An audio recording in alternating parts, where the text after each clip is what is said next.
Why is the US throwing billions of dollars at Israel when its own people need it more?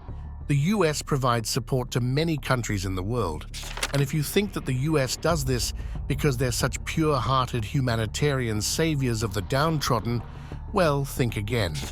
The US almost always has something to gain from every single one of its ventures outside of its borders, in some way or another.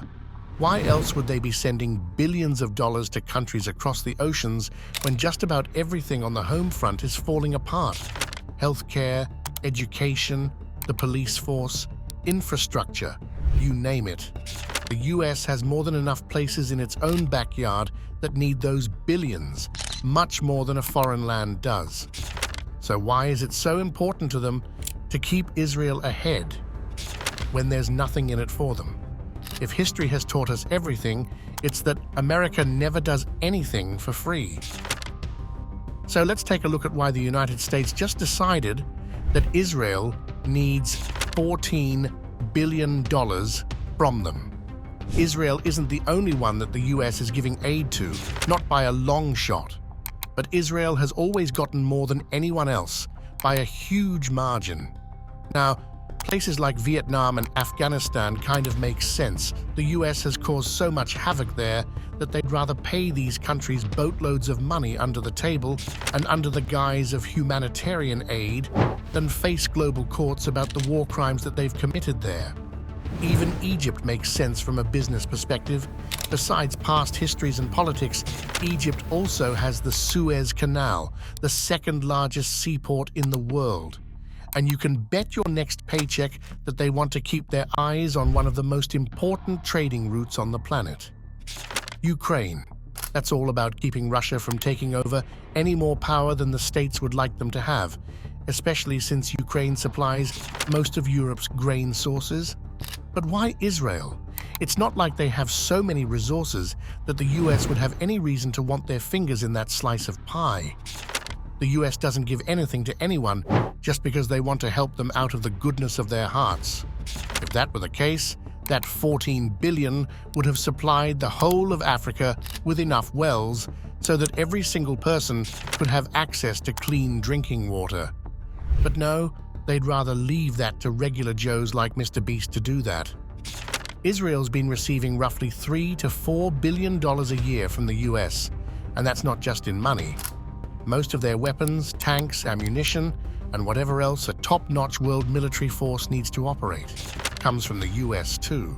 But this year, the Biden administration kicked that aid into high gear by putting in a request for an additional $14 billion to be sent over in the wake of the Palestine-Israel conflict. Now, this poses problems on two fronts. For one, the US will be taking taxpayer dollars to aid a country that the US citizens' opinions are already divided on. Money that should be going to the US, many problems on the home front. Secondly, Israel is already under the microscope for possible war crimes because of the sanctions they've placed on Gaza. When Sanders proposed to the US Senate that all aid to Israel be put on hold while Israel's actions be put under investigation, his proposal was shot down by a huge majority vote. Even if they didn't halt aid to Israel, investigating concerns is hardly too much to ask when there are $14 billion on the line. If anything, that amount of money should have automatically warranted at least a report to be written about it. But no, not a peep from the High Court about why they won't at least have a look at the state of affairs. Even if the request from Sanders bombed, it still brings up the question: why? Why is the US so hell-bent on supplying Israel with a monumental amount of assistance, especially regarding their military forces, when they don't owe Israel anything? To understand that, we need to have a little history lesson. Don't worry, we'll keep it to the highlights of this round of discussion. If you want to know the full history of Israel's history and what's happening in that part of the world, have a look at some of our other videos. You'll find all the answers you'll need there. But let's get back to the highlights. When the Nazis were defeated and the deplorable conditions of the concentration camps came to light, it wasn't the end of the animosity toward Jewish people in Europe. Jews were still very much considered outcasts, and they were definitely still treated as such. Even though most of them had lived in Europe for generations, they still felt that their lives were in danger. And after the events of the Second World War, who can blame them? They took their plight to the UN, and there it was decided that the State of Israel would be placed in Palestine. Now, Palestine wasn't the only place in the running by any means. They just happened to be in no position to pose any resistance to the decision at the time. The Jews took the only option to have any semblance of safety at their disposal, and the Palestinians were forced to accept it. Now we have two nations, neither of whom had any choice in the decisions made for them almost a century ago, sitting with the problems caused by the decisions of men in seats of power way back then. It's not like they're alive to take accountability for their decisions now, so those in the middle of it in the present day are looking at what happens when old fools are given too much power to decide the fate of two nations. But we digress.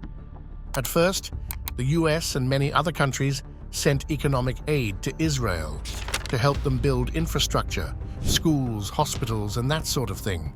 For the time being, at least, the charity was justified.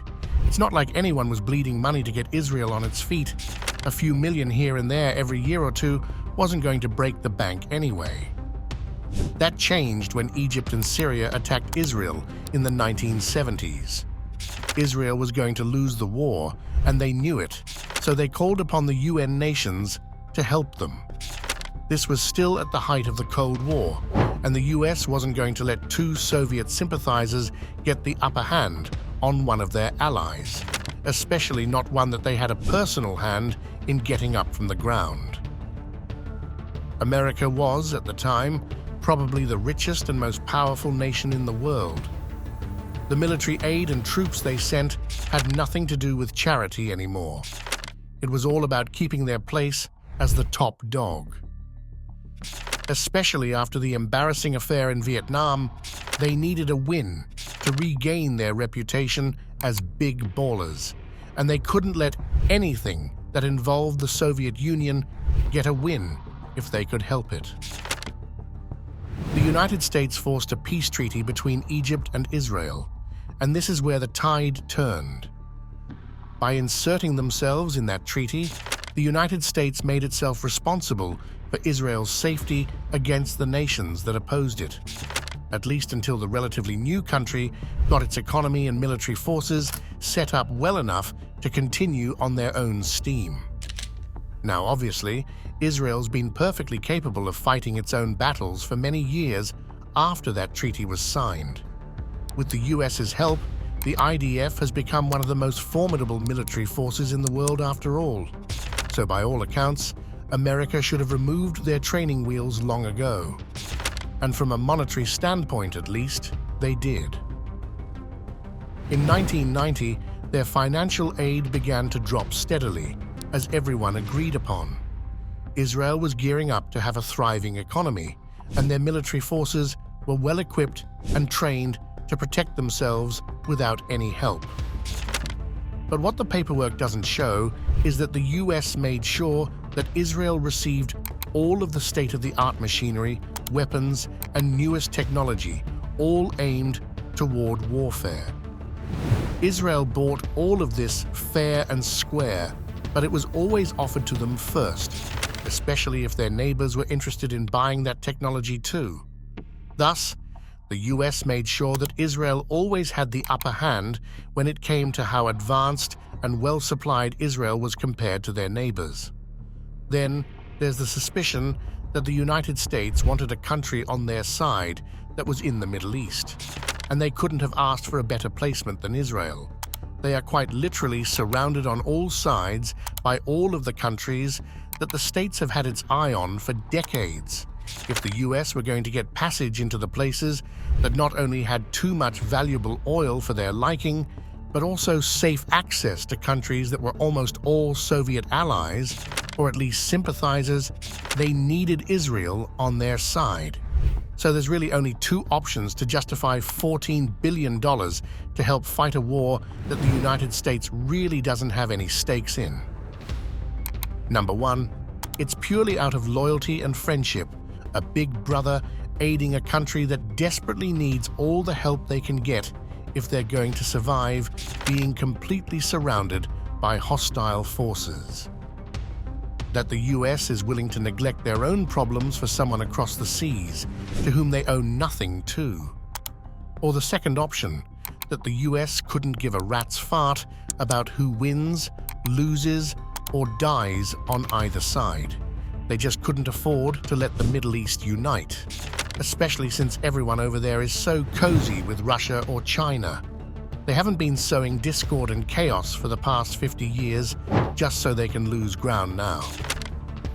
Or are we missing another angle to this seemingly endless purse of goodwill from Uncle Sam?